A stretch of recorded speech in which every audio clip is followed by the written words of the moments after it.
In this absolute beginner friendly tutorial, I am going to share a step-by-step pattern for making this super easy puff flower with a normal center and a puff petal center. So let's get started.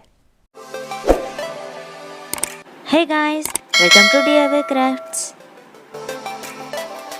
For this project, I am using 4-ply medium worsted acrylic yarn and a crochet hook of size 3.5 mm, which is a 0.5 mm less than the recommended hook size. So this ensures the puff flower to get a nice bouncy shape. So let us begin by making a magic ring. So how to do the magic ring? Take the tail end in your left hand and wrap the working end around 2 fingers as shown in the video. Now from the center of the loop, take the working end and then adjust the ring. Now make chain 1 and that's your magic ring. Now let's start making the first row. You can adjust this magic ring to however length you want it to work with. Now insert your needle into the center while including the tail end. Now drop a loop and then you'll have 2 loops on the hook and then make a single crochet stitch. So that's the first single stitch, and again drop a loop from the center and make one more single stitch. So that's the second single stitch, and then the third one. Next will be your fourth single crochet stitch and one more. That's the fifth one. Then again drop a loop, that's the sixth single stitch, and there's one more, that's the seventh single stitch. You can adjust the ring by pulling the tail end a little bit. Then one more single stitch, eighth one, ninth single stitch, and then finally the 10th single stitch. So number of stitches in the first row depends on the number of petals you wanted for your flower. Now pull the tail end tightly to close the magic ring.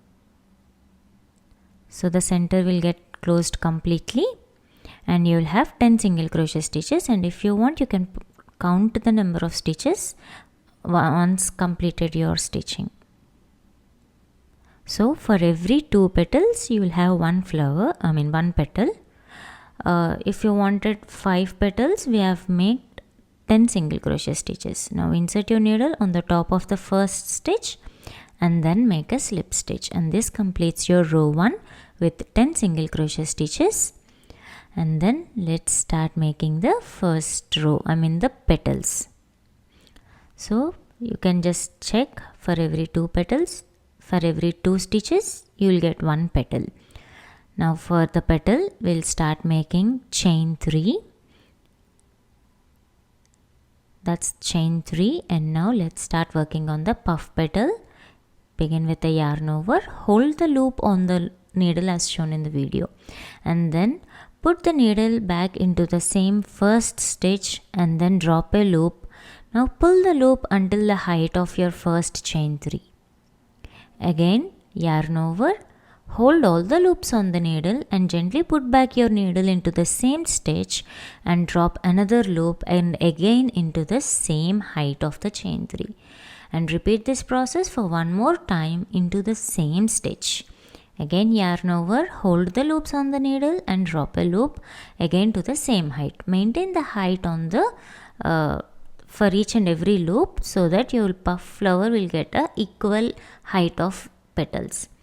Now once you are done making the loops in the first stitch, repeat the same process in your second stitch. So yarn over, drop a loop, yarn over, insert the needle into the second stitch, drop a loop, yarn over, hold the loop, insert the needle back into the stitch, drop a loop.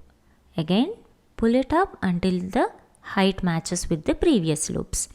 Now if you count, you will have a total of 13 loops on the needle. So 3, 4, 5, 6, 7, 8, 9, 10, 11, 12 and 13. So you will have 13 loops on the needle. Now make a yarn over, and except for the last loop, you have to draw the yarn through all the loops on the hook. So don't pull it out directly, just twist your needle so that the head faces downwards, and then you pull it out. In this way you can take the yarn out of all the loops without getting anywhere tangled. And then you will have 2 loops on the hook, so yarn over and draw the yarn through the last 2 loops, and this makes your puff petal.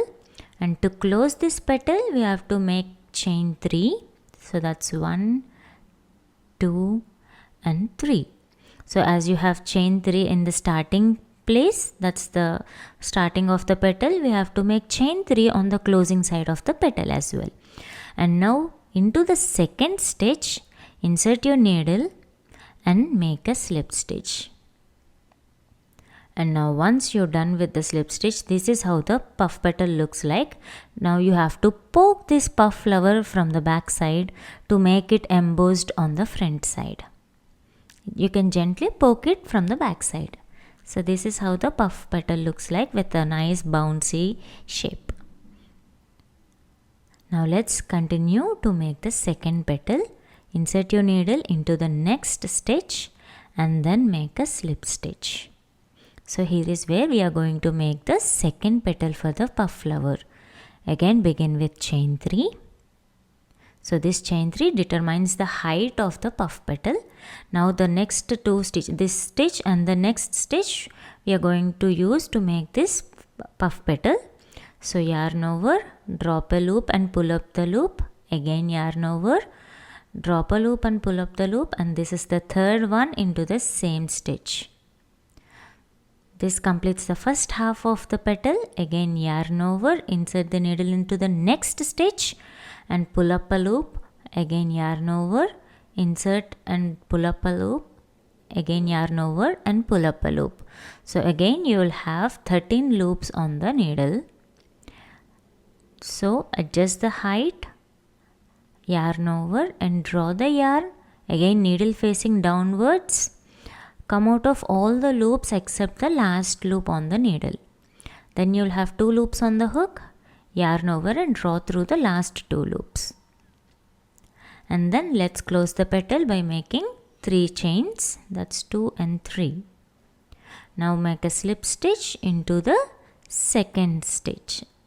The second part of the petal. So now insert into that stitch and then make a slip stitch.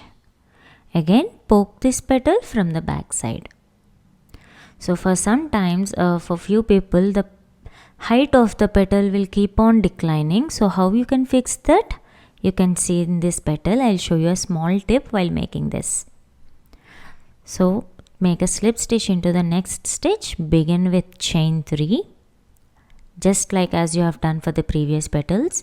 Yarn over, insert the needle and drop a loop, and while dropping a loop, check the angle of a needle. It shouldn't be straight, it should be angled. See, it's not flat, it's on the top.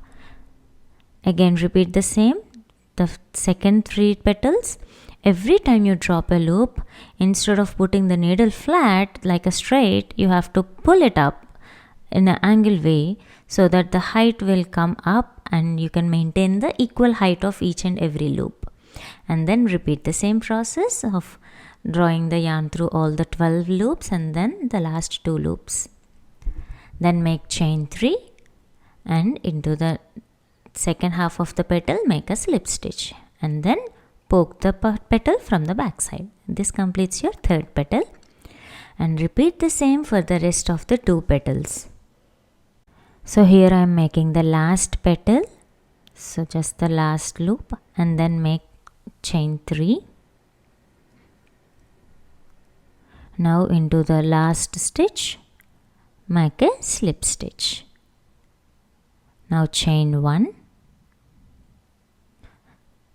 Yes, you have to poke the petal from the back side. Now to close the flower, make chain 1, and then you can trim the excess thread by leaving a small tail end. As I am using it as an applique, I am just trimming it off with a small tail end. If you wanted to attach this flower to any of your projects, then make a long tail end. Now take the tail ends to the back side of the project and using a tapestry needle, hide those tail ends into your work and then trim the excess threads close to the project. So this method of hiding tail ends before you trim the excess thread actually secures your project and it will last long without any damage to your work. So this completes your puff flower with a normal center. You can use this flower as it is for your projects. If you want to add a puff petal center to this, you can take a contrast color thread. Here I am using a gray color yarn, and using this yarn I am going to make one small puff flower petal and I am going to attach this to the center of the flower. So for this I am using this gray color yarn along with a 3.5 mm crochet hook. Now begin with a slip knot and now make chain 1, and for the puff petal you can continue by making chain 3. If not, you can make a drop like this. You can drop the loop like this and then you can measure this height of the loop depending upon the center of your flower, and then repeat the same process of yarn over, insert into the first chain and drop a loop for 6 times or 7 times, or how much of bouncy or puffy you want your petal have to be, and every time the petal height should be the same. The loop height should be the same as of the previous loop. And once you have all the loops, like 12 loops on the needle, draw the yarn through all the loops and then make chain 1, and this gives you a nice puff center petal. Then you can trim the excess thread by leaving a small tail end. Now this completes your center puff petal. Now let's attach this one to the center of your puff flower with the help of a tapestry needle. Just simply put this petal on the top of your flower and with the help of a tapestry needle, take your tail ends and attach it to the flower on the opposite sides as shown in the video. And now turn your project to the back side, knot the tail ends and secure it, and now weave in those tail ends into the project using the tapestry needle and then trim the excess threads. And that's it. You have made this puff flower all by yourself. I hope you all enjoyed watching this tutorial. Do give this pattern a try and let me know your thoughts in the comment section below. The written pattern for this puff flower is given in the description. Do check it out. See you all in the next video. Thank you for watching. Please like the video, share it and subscribe to DIY Crafts.